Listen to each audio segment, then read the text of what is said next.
Hello and welcome to another episode of Ian spinning too many plates than is sensible. Welcome to a sunny Duxford. Looking forward to an excellent action-packed show, flying starting in about 24 minutes time. Welcome everyone on YouTube, not quite live on Facebook, so if you see any grumbles over on Facebook, anyone, that we're not quite live, that's because Facebook's being Facebook, but I'll try and get that going before the flying starts. But for you guys on YouTube, I've got a few clips coming up of some action we've seen already here at Duxford this morning, and also some flying that we saw at Duxford here back in July. So without further ado, and I say I'm spinning too many plates. Normally when we come and do a live broadcast of a show, we'd bring a team of 3 or 4. There are 2 of us here, so I'm not on my own this time. Those of you that watched the last Flying Day stream I did will remember. Actually, it wasn't too bad. It was okay. I was helped by the fact that the weather was pretty fine, and got a few new buttons and new toys to allow me to do it on my own. So today I have got the old man as well up on the roof. Shame I can't show you. Can I show you him sunning himself up there? I probably can. Something like that. It's probably terribly out of focus. Have a look at the old man. Resplendent, and both of us in our natural habitat of filming an air show, and what a glorious one we've got to look forward to. I'll quickly run through what we're expecting from, drop my notes, from about 1:30. Corsair kicking off, nice bit of heavy metal. I can see that parked up in front of the Lancaster, more on that in a moment. The Mughal parked up out there just in front of the windsock. And Starlings, I can see a gap of 10 minutes prior or after them. So the Starlings being a Cap 232, an extra 300. I'm hoping I might grab the guys for a chat before the slot, or even before we get starting flying.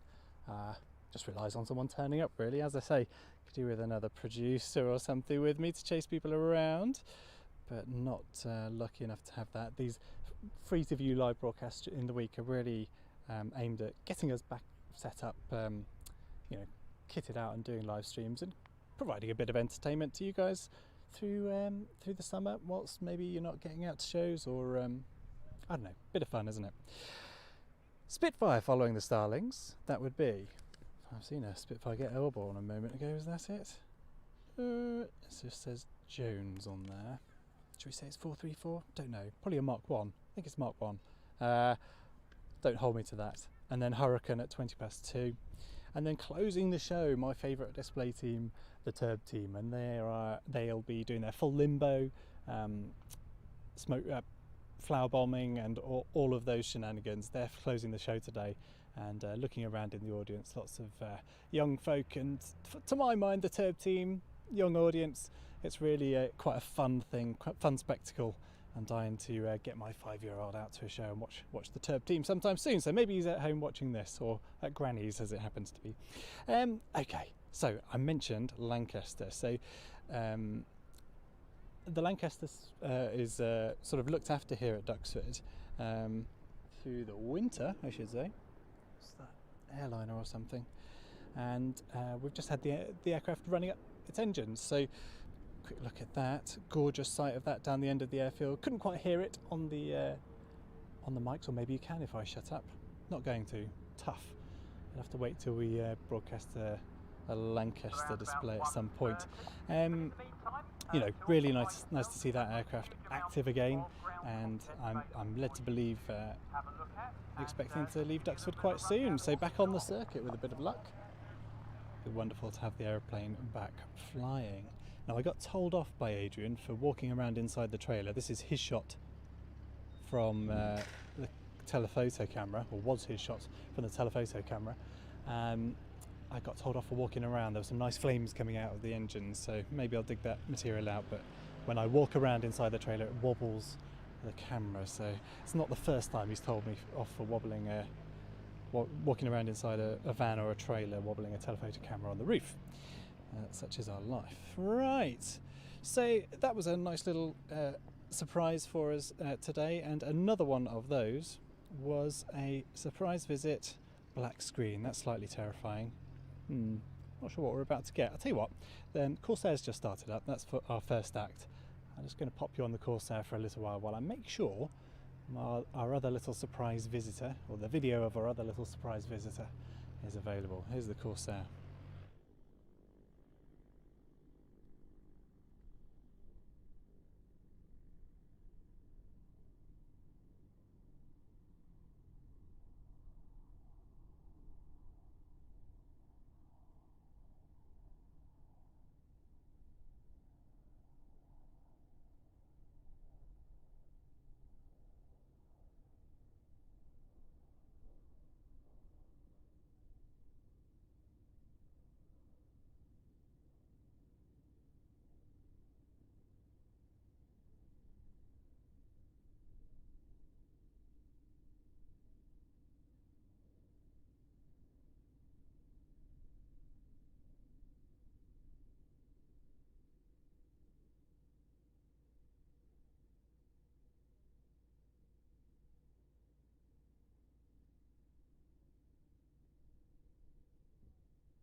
Fabulous to see the Corsair preparing over there, and looking forward to seeing that at 1:30 displaying. So I talked about another little surprise we saw earlier, and that was the KC-135. So the aircraft operate fairly locally, and a surprise fly past from a KC-135 this morning. Managed to catch that, had an eye up on the cameras. So let's have a little look at that prior to getting the flying started here live at Duxford. Oh, I tell you what, I've got a clever button. See if this works.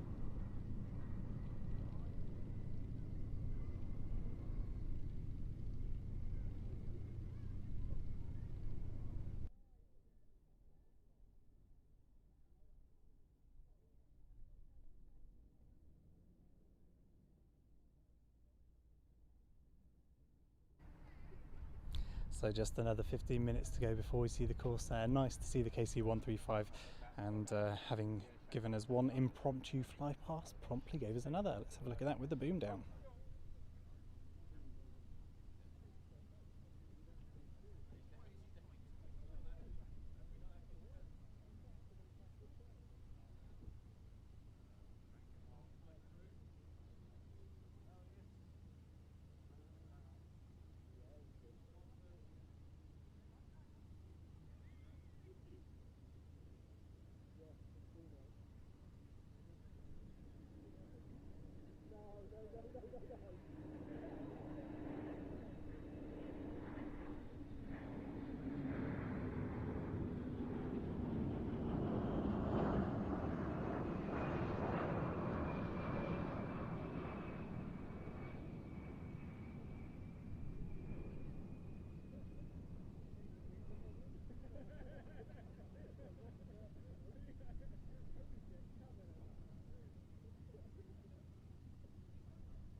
Lovely stuff, what a lovely surprise, and it's the sort of thing I suppose we see on a weekday here at Duxford, fairly, well, I would say regularly you see a KC-135 flying through, but it is a very active airfield with historic and current aircraft. I saw a Chinook sneaking in here this morning as we arrived as well, so yeah, a wonderful place to visit, and you know, especially on a flying day, of course, with the Hour 2's flying display we're looking forward to this afternoon and have enjoyed throughout the summer.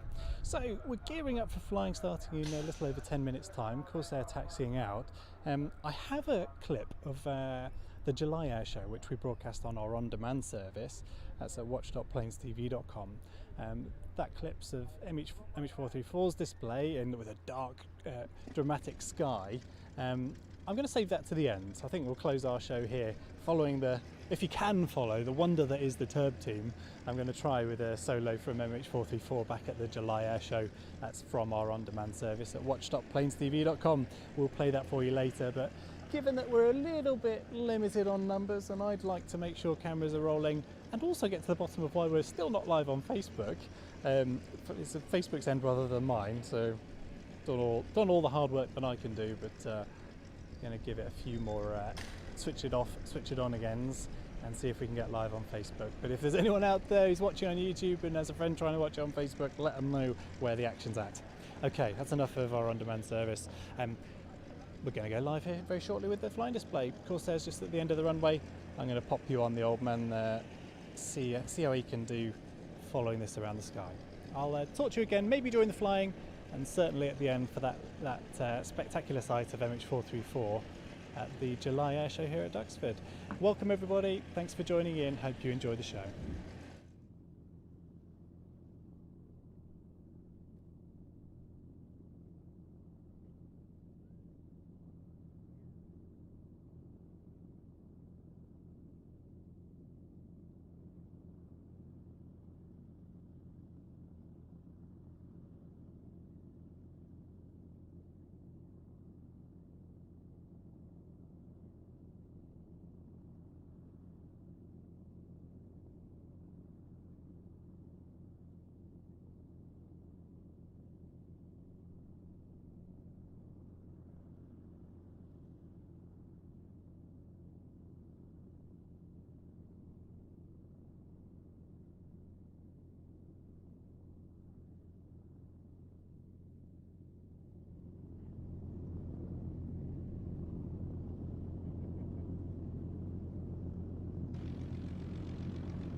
So, ladies and gentlemen, just about to roll on the hard runway is the first display act of this afternoon, just about to get airborne and go off into the hold for about 10 minutes or so, is the Goodyear FG1D Corsair of the fighter collection.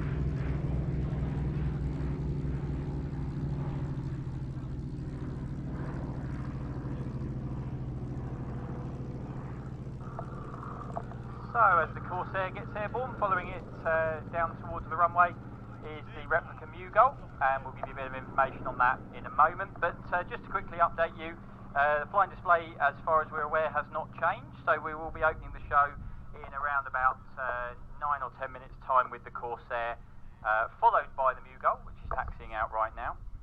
Following the Mughal will be the Cap 232 and Extra 300 of the Starlings. Following their display, Spitfire Mark 1 N3200 of the Imperial War Museum, and then following that is Hawker Hurricane R4118. And as before, the show will close today with a display by the Turbulent team, and they will be performing a number of various interesting acts for us all to watch this afternoon. And just to pre-warn you, there will be some mild pyrotechnics during the display at the end, so there will be some loud bangs as the show goes on, but we'll try and give you a bit of an update as that goes forwards as well.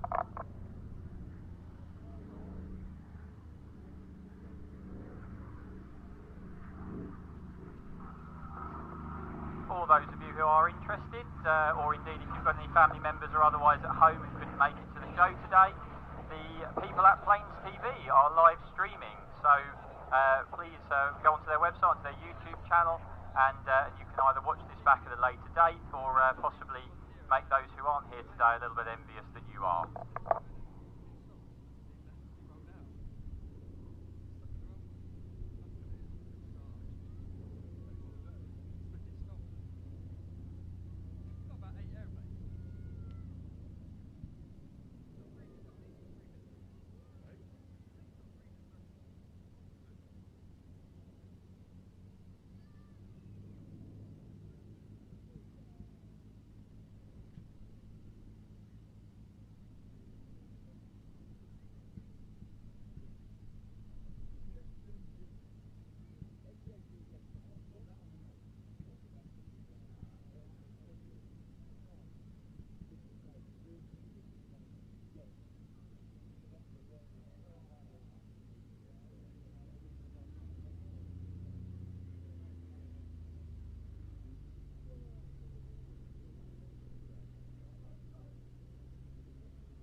And lining up on the grass runway is the replica Mughal that's going to get airborne and go off onto the into the hold until we've had the display from the Corsair.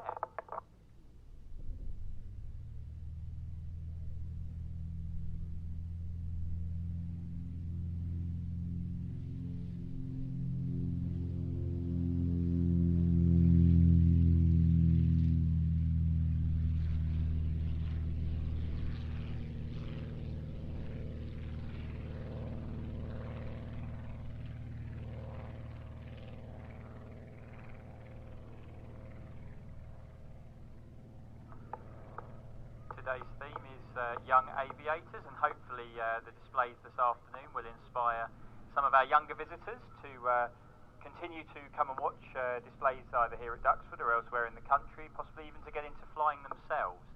And as I say, a couple of the aircraft today will be familiar to those of you who have seen the Disney film Planes. The Corsair, of course, is Skipper in that film. There is also a representation of the Mughal, and we're going to see later the Extra and the Cat 232, both of which in various character guises are represented in that film as well.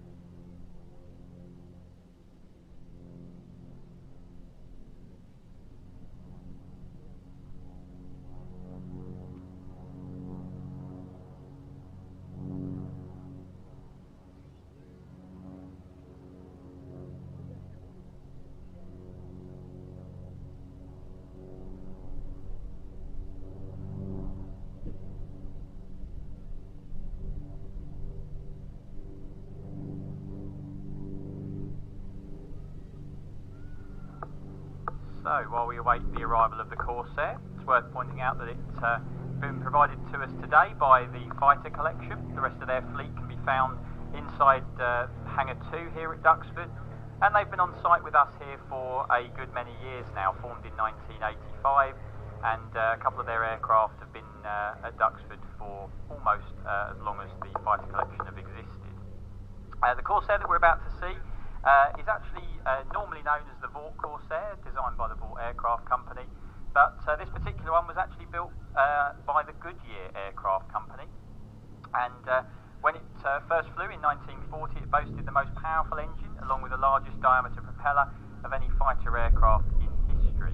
And the result of that allowed it to become the first fighter to exceed 400 miles an hour. Corsairs themselves were built right up until 1952, and it gives the type the honour of having the longest production run of any American piston-engined fighter. Corsairs most famously used on aircraft carriers in the Pacific, but this particular aircraft is painted to represent KD-345 of 1850 Fleet Air Arms Squadron of the Royal Navy during December 1945. During the period they were embarked on HMS Vengeance of the British Pacific Fleet, often forgotten that the Royal Navy and our aircraft carriers were very much actively involved in the closing stages of the Second World War against Japan.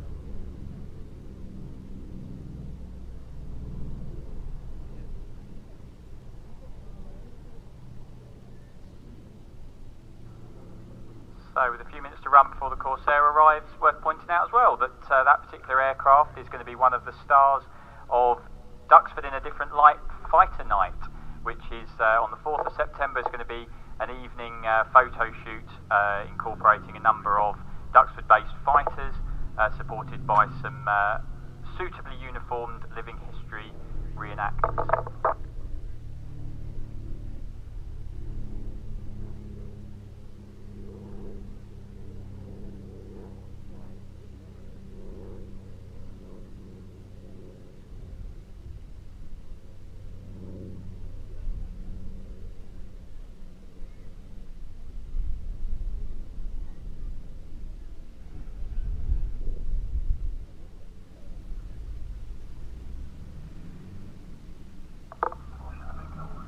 And shortly to run in from the left, Goodyear FG1D Corsair.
As I mentioned earlier, the Corsair has a very large diameter propeller, and that led to the need to have that very different looking cranked wing shape, and that was really so that it could have the shortest possible undercarriage with the largest possible propeller, and the cranked wings allowed the clearance needed for operations on aircraft carriers.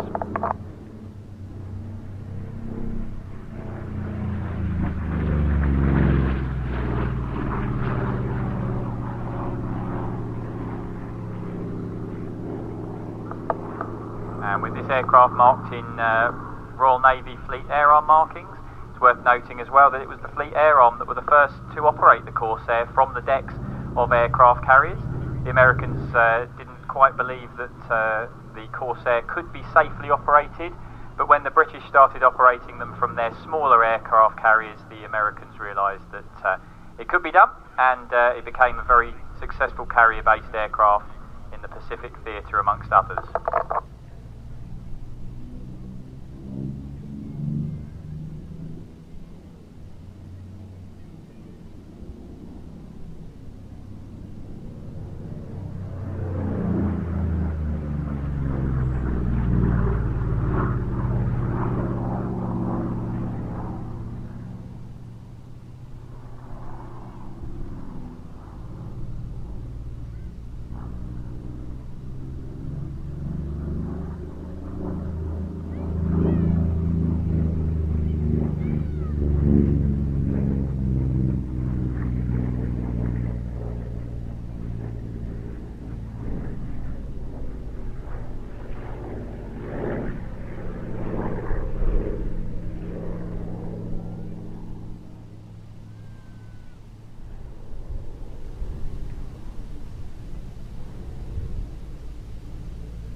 So as the Corsair calls last pass, we're going to see him come through and then get into the circuit to land, and then we'll be joined by the Mugol.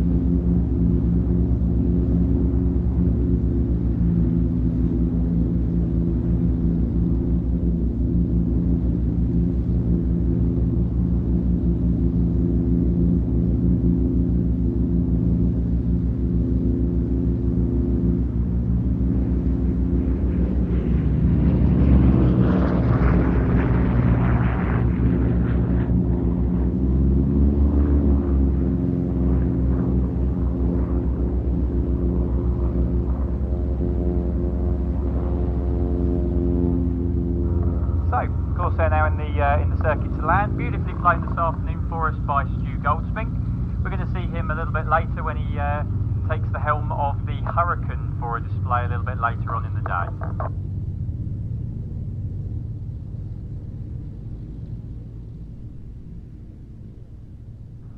Taxiing out in front of us as well now are the Starlings, the display team consisting of an Extra 300N and a Cap 232 with some nice matching markings in their corporate sponsor of Newey Ice Cream.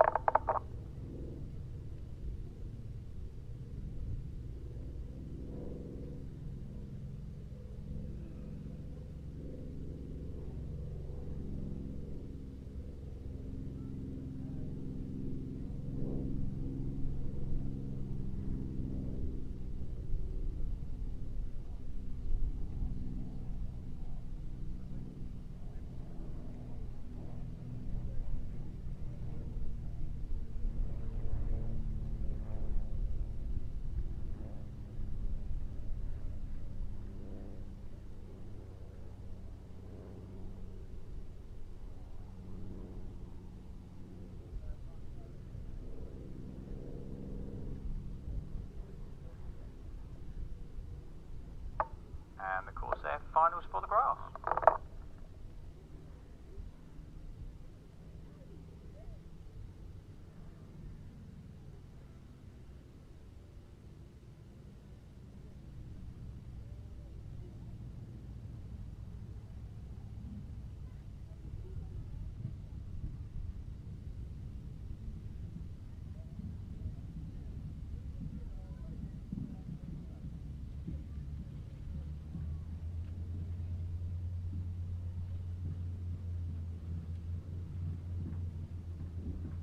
And with the Corsair down, running in from the west is the replica Mugol. My apologies, the west, of course, is out towards the American Air Museum, the right of the airfield.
I'm in the Corsair, back to its parking spot. Mugol continues to display in front of us. This Mugol is actually a replica of a between First and Second World War air racer, and probably the most famous version of the Mugol was owned at one stage by Alex Henshaw, who'd go on to become, amongst other things, a Spitfire test pilot.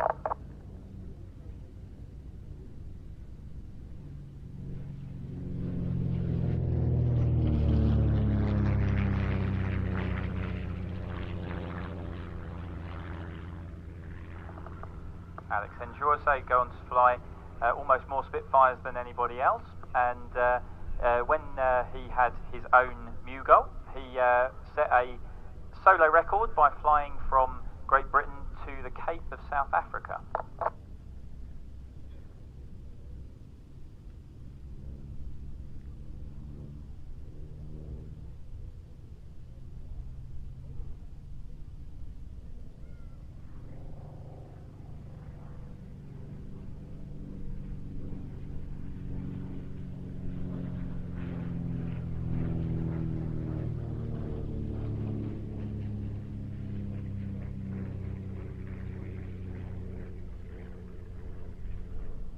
And this particular replica Mugol is owned and operated and flown today by David Beale.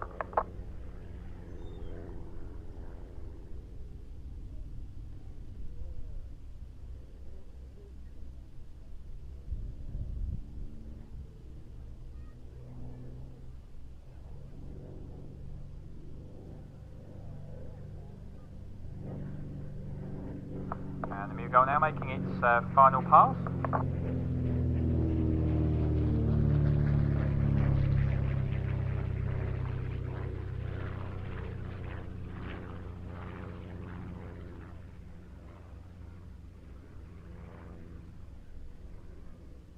So the Mugol today is the second of 4 aircraft that you'll see flying that are otherwise represented in the Disney film Planes.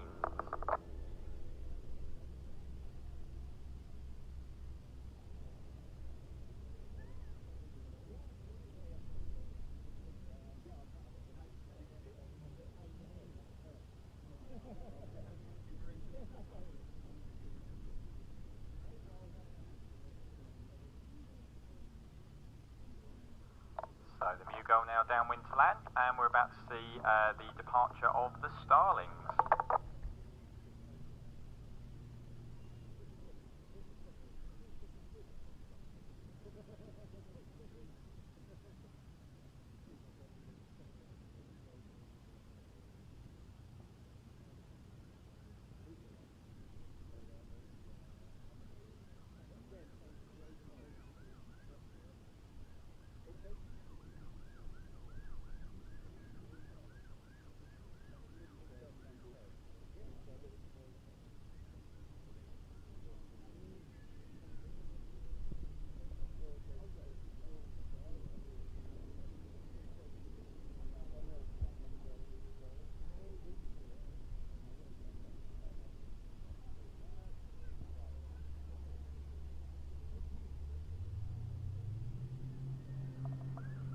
And the Starlings.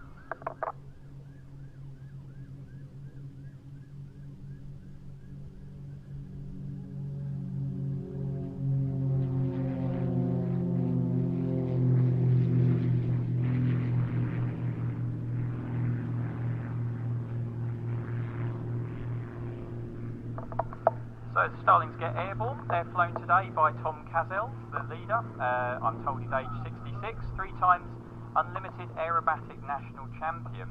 He's an ex-soldier, now a consultant for logistics. He runs an aerobatic training school in Yorkshire and is a display authorisation examiner.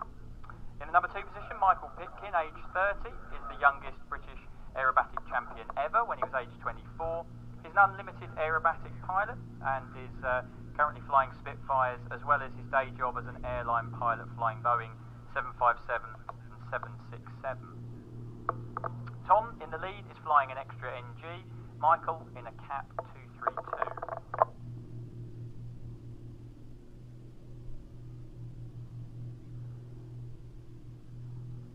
So while we wait for the Mugol just to come in. No tourist needs a long straight landing approach because of the power of the engine. We'll just have a quick look at the aircraft we're about to see. So as I say, the lead aircraft will be an extra NG, fully composite aircraft of carbon fibre. Latest design from Germany. It has 2 seats, so it's available for training, and it is plus and minus 10G certified with a roll rate of 450 degrees per second. The CAP 232 is a French design wooden fuselage with a carbon wing and is World Championship winning. This particular aircraft only has a single seat, however. Now, they're going to be performing some pairs formations, some crossovers, and then we'll go into some individual aerobatics, and I'll let the aircraft do the talking rather than myself.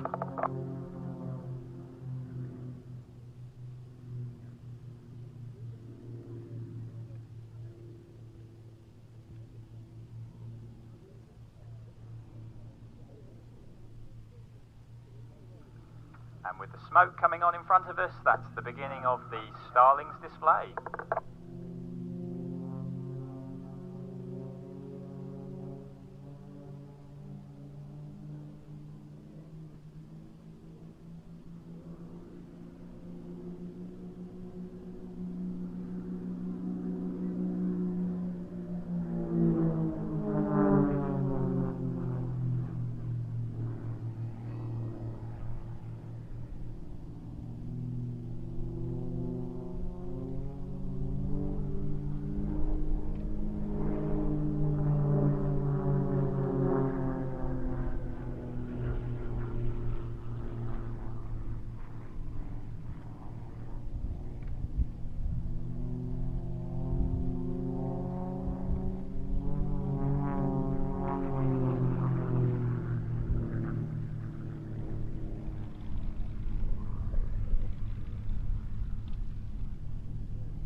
So as the starlings split, we're going to start seeing a few opposition passes before they go into some individual aerobatic routines.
So now around about 3 minutes of unlimited aerobatics from the extra NG.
into the cab.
And from the right, Starling's joining up for a fly past as a pair.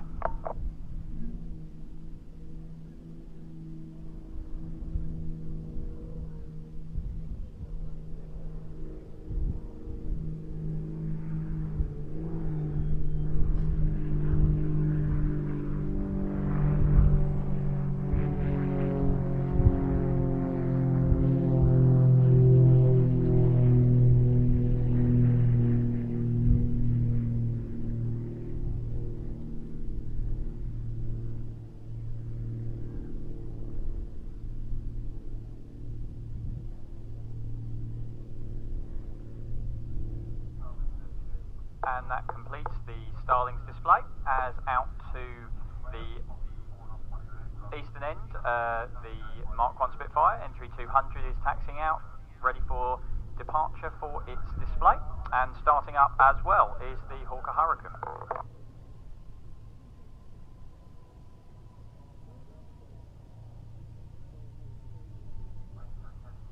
And 5 seconds for the Spitfire.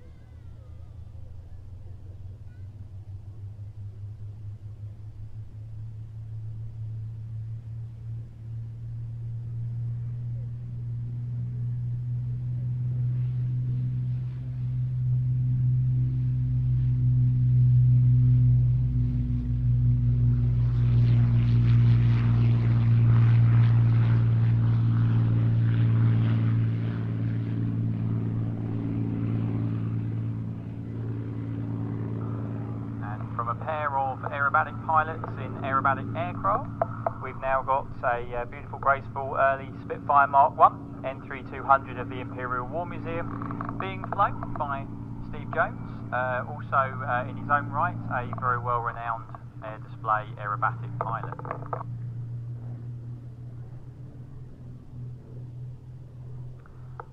Now, Spitfire Mark 1 N3200 does belong to the Imperial War Museum. It's the only airworthy or indeed operational aircraft within our collection, and we are able to use it for a number of things, including displays such as today. But if you've ever fancied the idea of sitting inside a Spitfire, and a fully operational one at that, you can take up that opportunity with this Spitfire when we offer in the cockpit opportunities a couple of times a month, around about 5 days every month, including tomorrow.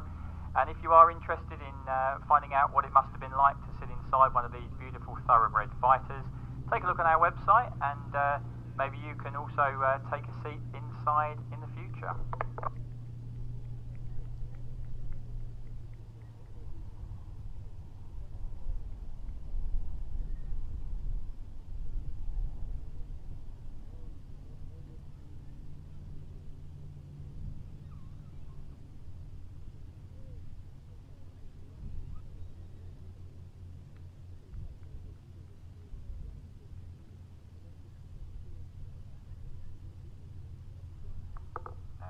Starlings are down and recovered to their parking spot. We await the return of the Spitfire in just a couple of moments' time.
So just for the next few minutes while we wait for the return of the Spitfire Mark 1, a little bit of a history of that beautiful aircraft so that I'm not talking over the wonderful sound of the Rolls-Royce Merlin when it comes back.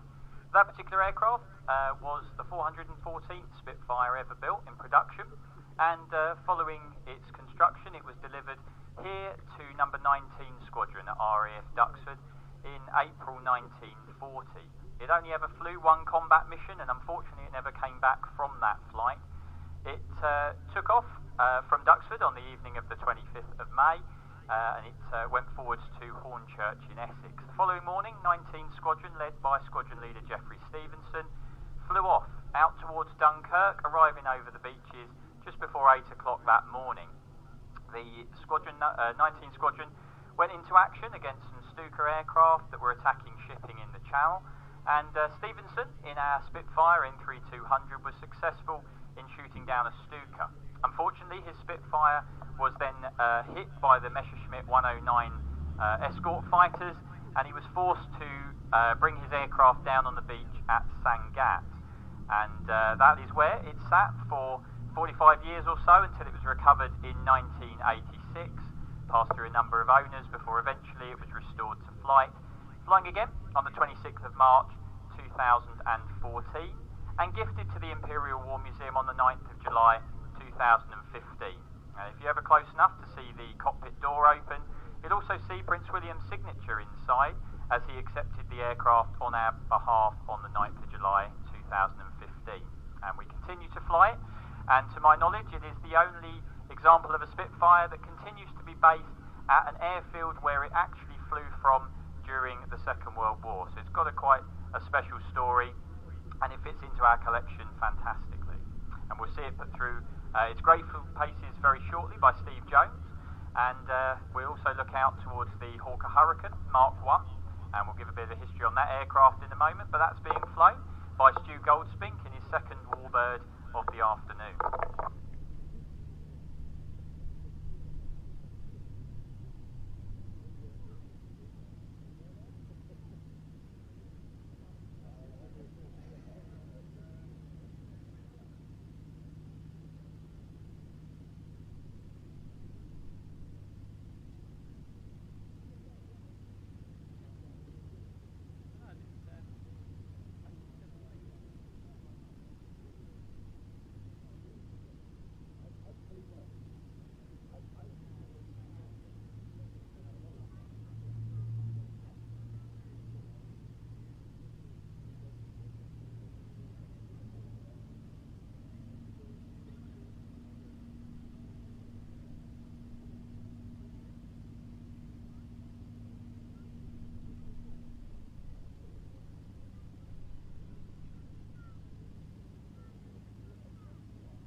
So, out to the left of the airfield, out towards the M11, Hurricane Mark 1 R4118, just about to commence its takeoff run. Once that has cleared the airfield, we will be looking out to the left for the return of the Spitfire.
From the left, Spitfire Mark 1.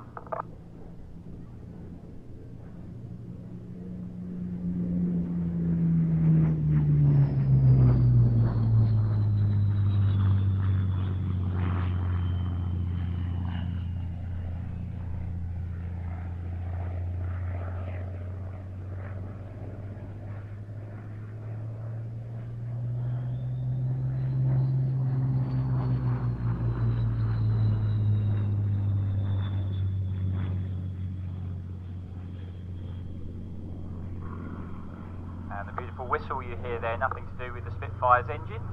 Reputedly, that is the airflow over the rear view mirror mounted on top of the cockpit.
gentlemen, the last pass from the Spitfire.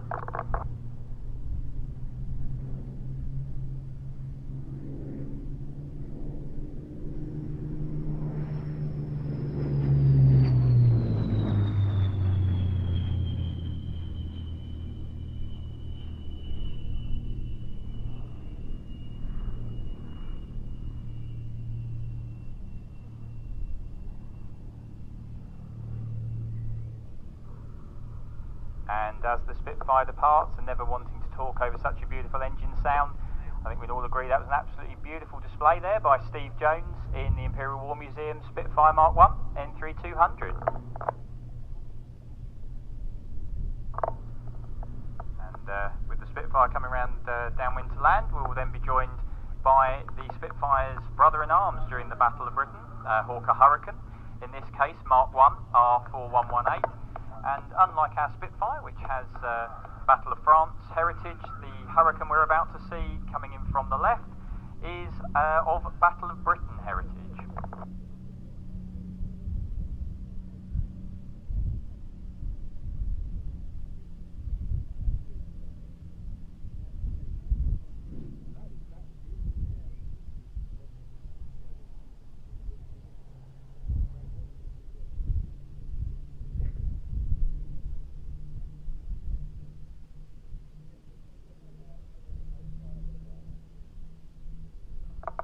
My apologies, it's Hurricane from the right.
believe Hurricane now just commencing its final pass.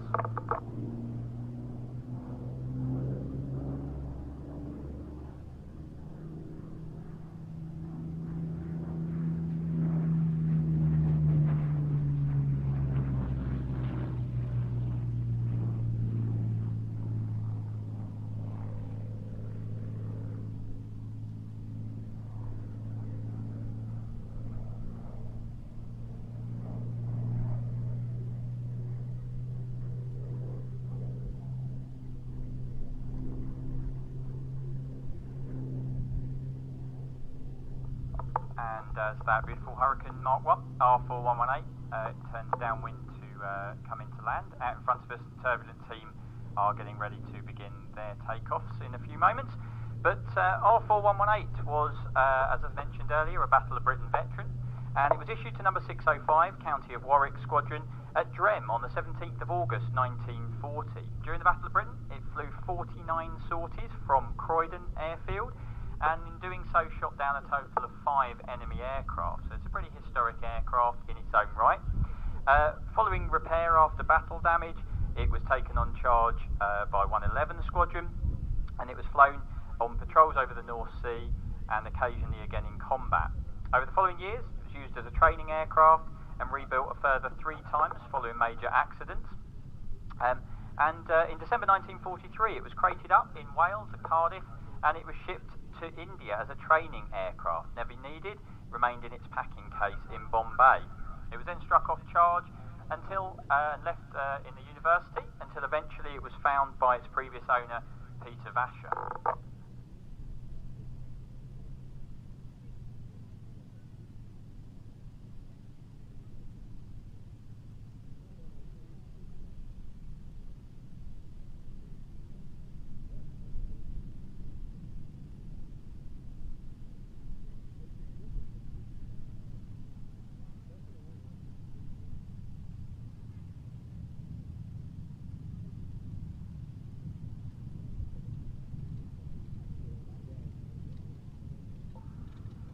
Once Peter Vasher had discovered it in India, he commenced a many-year project to get it brought back to the UK. Now that story is worthy of a book, so thankfully a book was written about it, and it's an incredible read just to listen to the bureaucracy of returning this aircraft to the UK for eventual restoration to flight.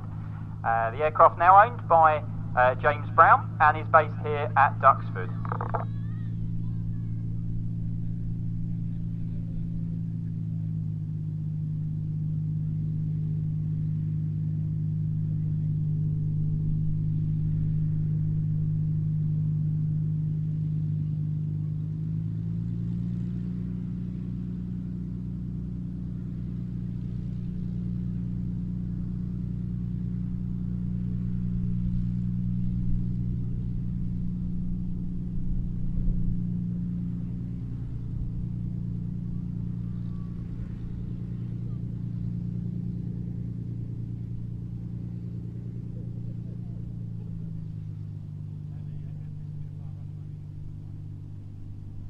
And as the Hurricane taxis in front of the turbulent team, absolutely swamping those tiny little aircraft out on the airfield, the second display by Stu Goldspink today comes to an end. And we're just about to see the takeoff of the turbulent team, and we'll give a bit of details who's flying, but we're going to be harking back to the good old days of barnstorming antics. We're going to see some balloon popping and some limbo flying, and we'll try and give you an update as that goes forwards.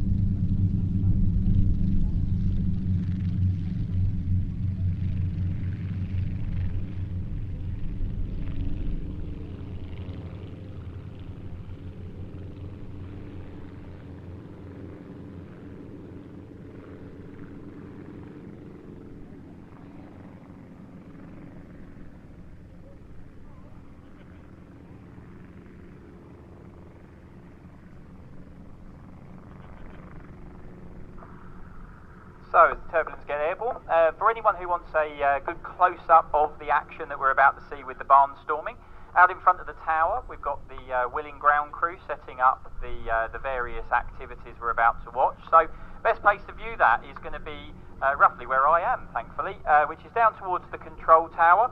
And certainly, if you want a close-up on the low flying and the balloon popping, it might be worth making your way just down towards the control tower area for the final act of the day. The Turbulent team themselves are one of the longest established flying display teams in the world, and in 2021 they are in their 62nd year. That's longer than the Red Arrows or the Patrie de France. Since 1959, the Turbs have been an integral part of the Tiger Club's famously colourful contribution to light aviation, during which time the team has brought the excitement of its energetic and flamboyant low-level displays to audiences at hundreds of air shows and events at home and abroad.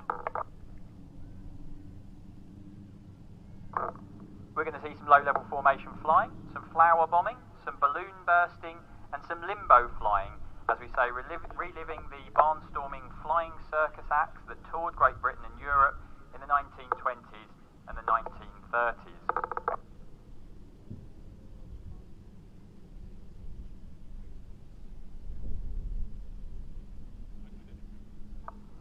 The aircraft themselves are D-31 Turbulence, colourful little single-seaters here, which, although French by design, are very much English by adoption.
So the initial box formation is going to split up now into more line astern approach.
And the team repositioning themselves into box formation before coming round for their break. Now, I'm told that during the break, the aircraft will be at around about 500 feet, and I'm told that this is the highest that they will be flying during their entire display.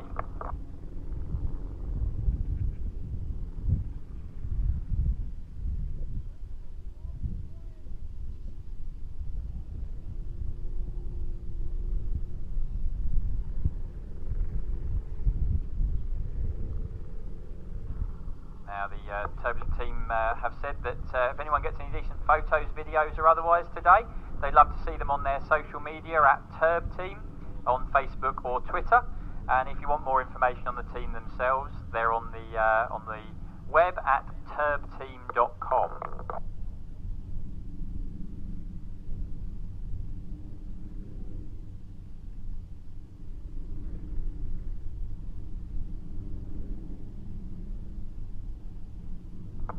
So, positioning now for the break.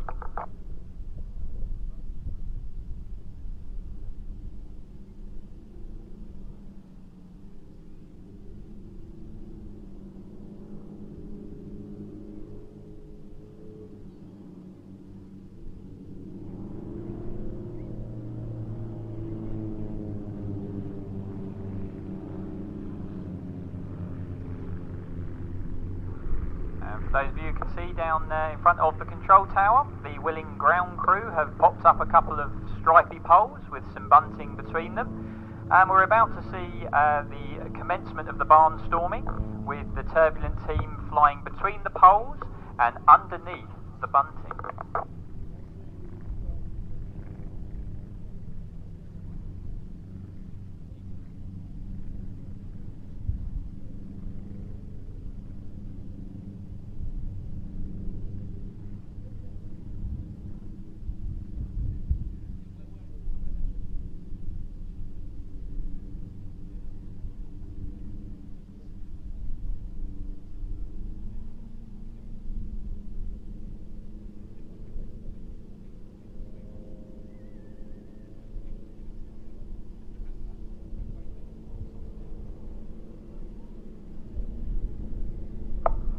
From the left and from the right.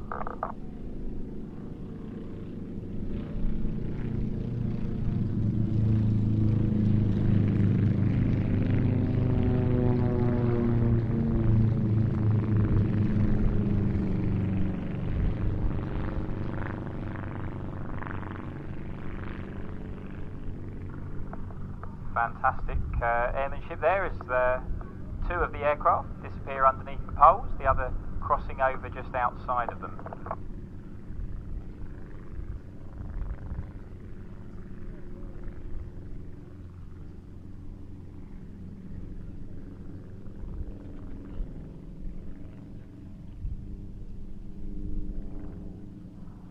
So here they are positioning again for the second of two opposition passes, with two aircraft aiming to get under the poles. Let's hope they make it.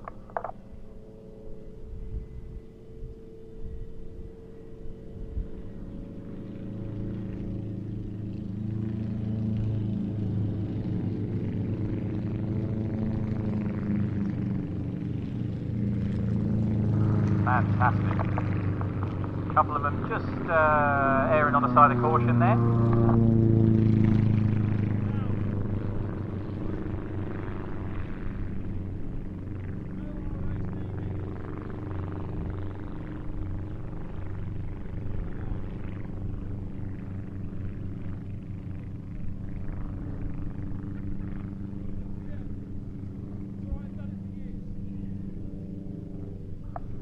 And they move into line astern now for a follow my leader underneath those, or between those poles and underneath that bunting. And I'm told they all get a little bit jittery at this point, so let's hope that they can all get down and follow each other through.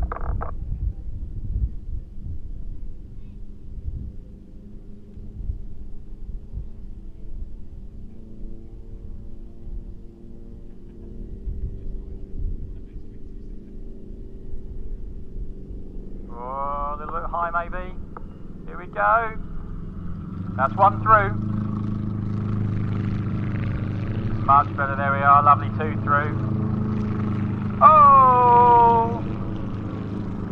He's obviously got his eye on his stomach. And there we go, number 4 coming through. Is he going to make it? Oh, straight through as well. That's not bad. 3 out of 4.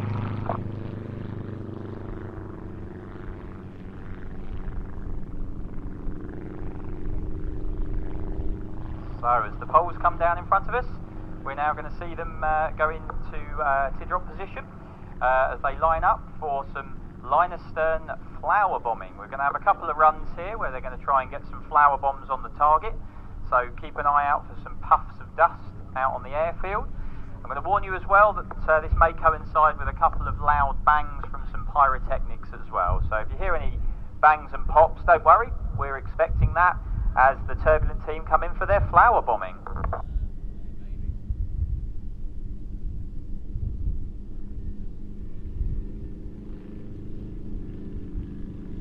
Hand out the cockpit. Oh, a long way off I think there. The target is stood up in the airfield, just near the ground crew. Oh, there we are.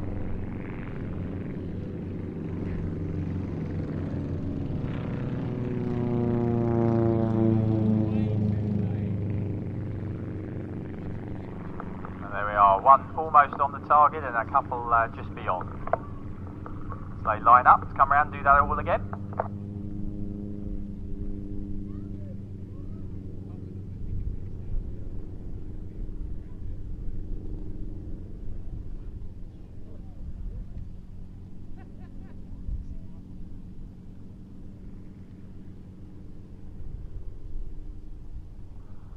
So this time from the left, let's see if into wind they have a little bit more luck.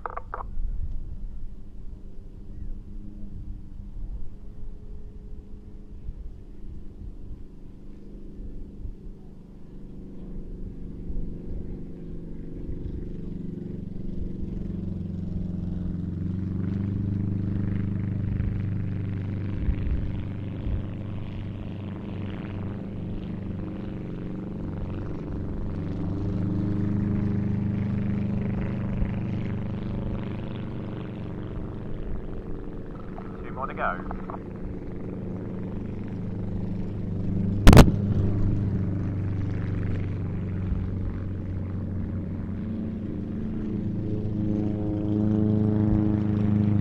Fantastic, I think that last one was the closest.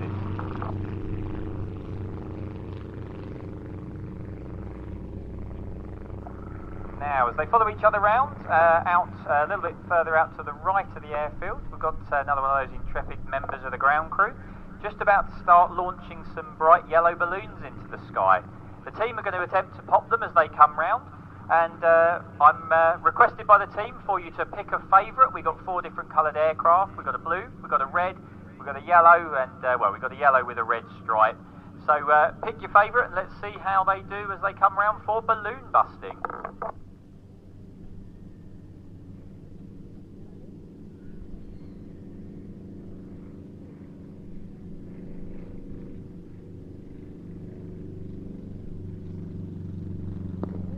There we are, blue, number 1.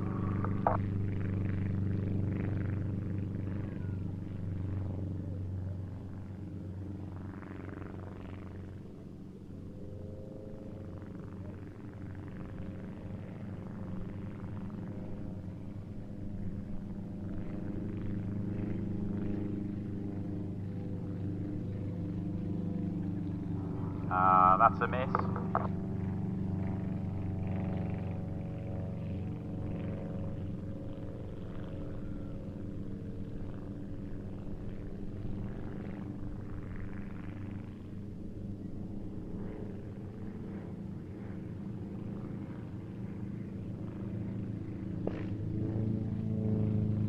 Hey, that's 1. I thought he was going for 2 there.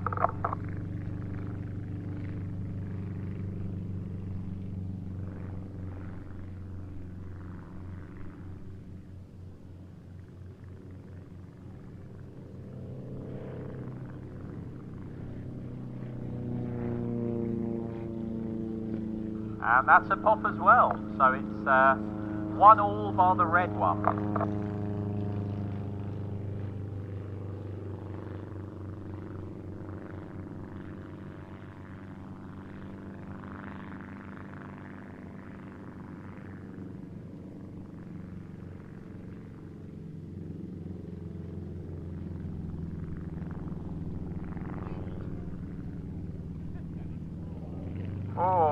been closer. That's a bump, but it didn't pop.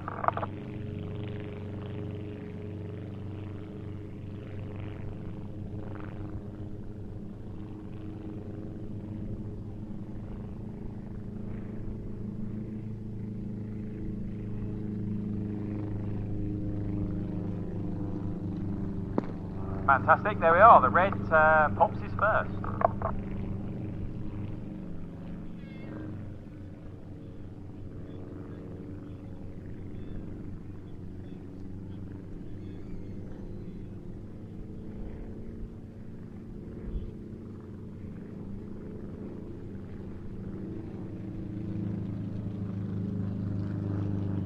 And another bump, no pop.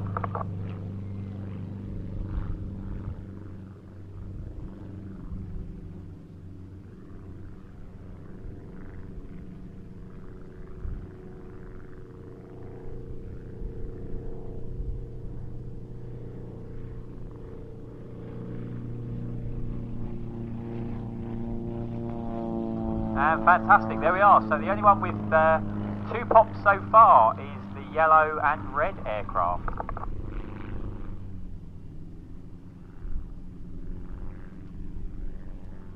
They come round for their 3rd attempt at balloon popping.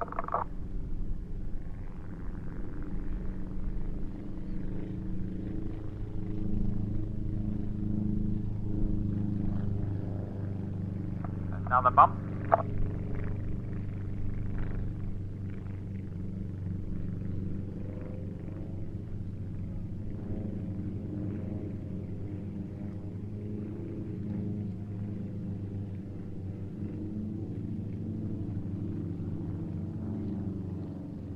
And another miss.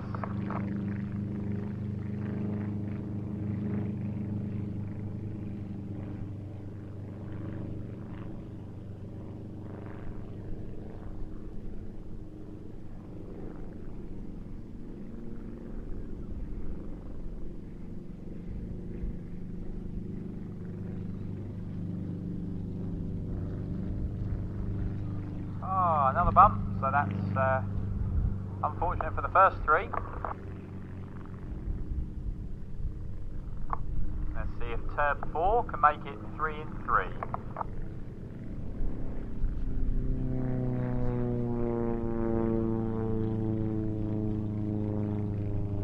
There we are, 3 in 3 for Turb 4.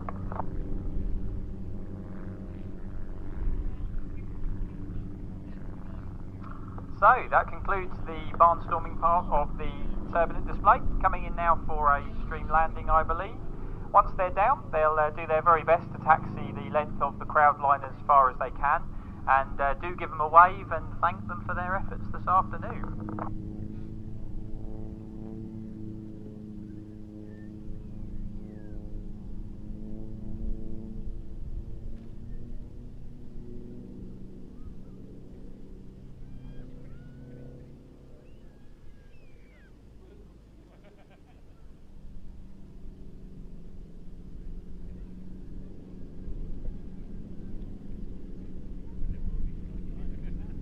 So, leading the formation, Turb 1, Richard Pearson, the display leader and airshow coordinator, with David Brothers Alex Rainier in Turb 2, Andrew Monk in Turb 3, and David Brothers in Turb 4.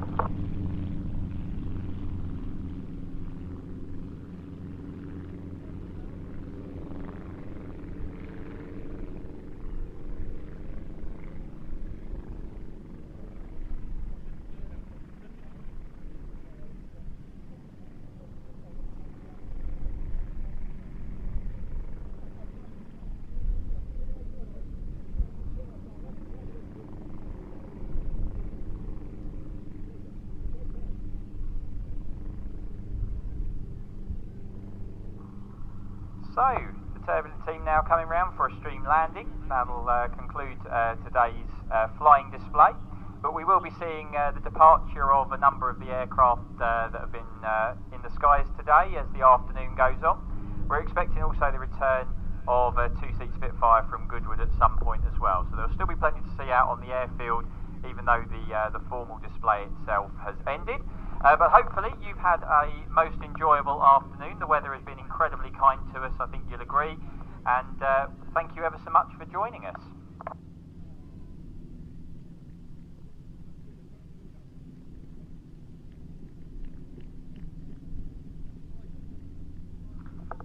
So thank you for the round of applause. I'm sure that's directed particularly at the pilots, and we've named the turbulent team. But a thanks must go out as well to Stu Goldspink, who flew both the Corsair and the Hurricane for us today. Steve Jones, who flew the Spitfire. David Beale in that beautiful replica Mugol, and as well.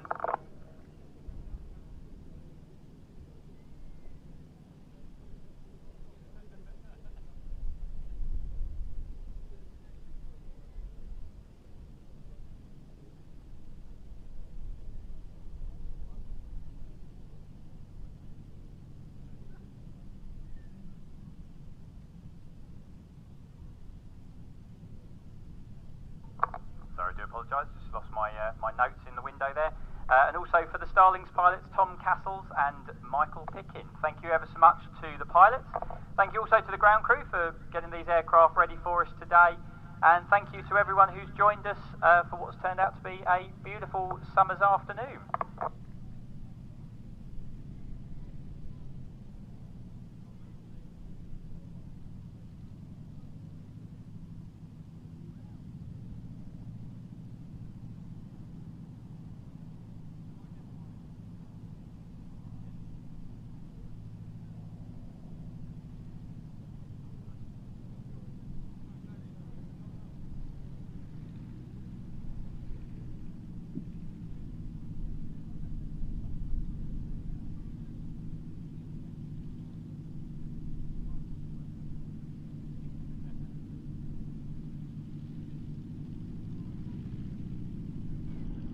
Wasn't that nicely done? I hope you've enjoyed the flying today, ladies and gents, and apologies to Gareth and others who pointed out I didn't send out an email newsletter about our live broadcast today. I would do normally, and the best way of getting those emails is follow the link in the description. You'll get emails from us, me. I'm Ian at Planes TV, and you'll that's your very best route to keep up to date with what we're doing.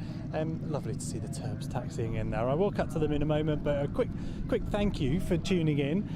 For those of you that found the broadcast, I'm conscious that it didn't do a very good job of pushing that out on the email newsletter. Sorry about that, but hopefully if you're subscribed on YouTube, that's a very good thing to do. Hit subscribe now, and you can enable notifications there as well, so you're always aware of when we're going live.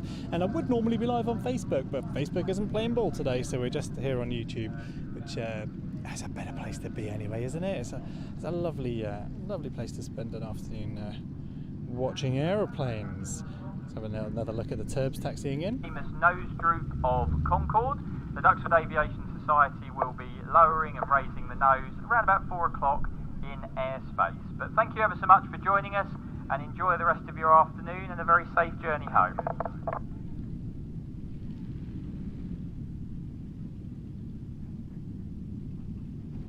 Gorgeous sight, isn't it? And we've had sunshine pretty well all afternoon.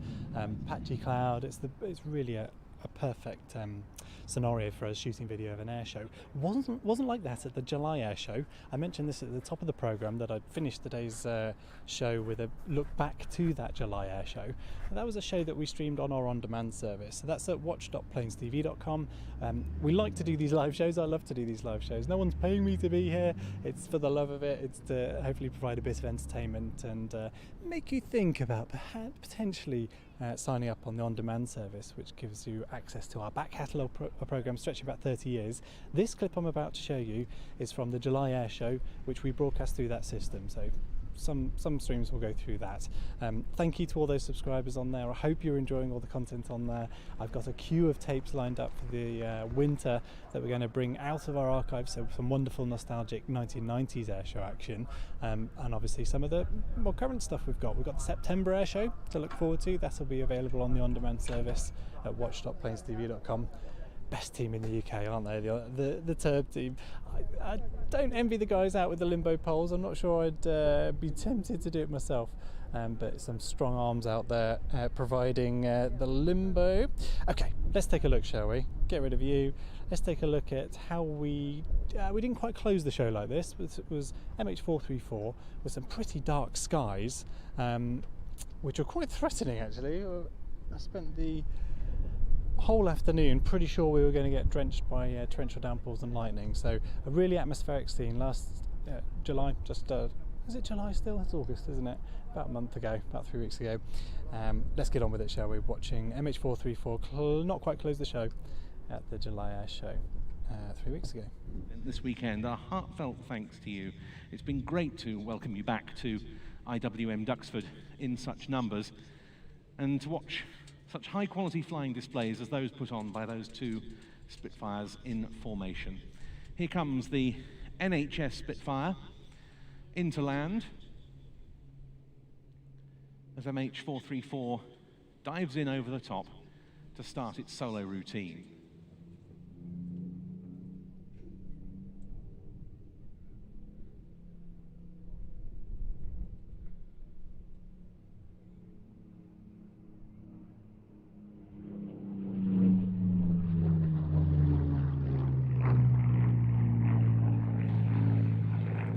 Rolling out on the grass, John Romain, who, as I said, along with his wife Amanda, one of the architects of the NHS Spitfire project.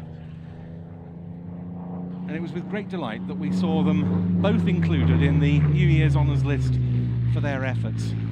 And given the occasion and given the still ongoing circumstances, as the NHS Spitfire taxis back to the flight line, our heartfelt thanks go to all who've worked in the National Health Service and associated organisations since the start of the pandemic. Thank you.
glorious, a splendid way, I think, to finish our coverage of this flying day. We'll be back probably next week, I think.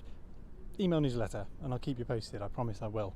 And do subscribe here on YouTube, and of course on Facebook, where I would normally live stream as well. Email newsletter the best way. Do follow us on Twitter, Facebook, YouTube. Give this video a like if you've enjoyed what you've seen today. It's been a two-man effort, bit of a challenge, had some technical snafus earlier on, but I think we muddled through. I think we did okay. So that on demand, that MH434 section was from last July, from the July Summer Air Show, and we streamed that on our on-demand service. Still available. You can watch back the entire air show at your leisure at watch.planesdb.com, and there's a lot more to come on that service. In September we'll have the September Duxford show, and there's a huge amount of our archive, hundreds of hours of airshow content, some real nice nostalgia through to more recent things like the 2018 RF 100 displays, etc. So that's it from me. Thank you so much for tuning in. Time to knock this down, and the old man's not as, he's a bit slow when it comes to packing down. He's already found one person to chat to. So it's going to be a bit of a solo effort, knocking it all down, heading back to deepest, darkest Devon, and we'll be back here at Duxford in due course. I should also say I'm hoping to have some more September shows to talk to you about. Sure about one, NATO Days, same weekend as Duxford September show, so that will be available to view live. What other ones can I talk about? No, I can't quite. Email newsletter. Sign up for the email newsletter. There's a link in the description, and I'll keep you posted on there. That's it from me, everybody. Thank you so much for tuning in, and we'll see you again soon, either from Duxford or another air show that I'll be able to talk about in due course. Cheers, everybody. Bye-bye.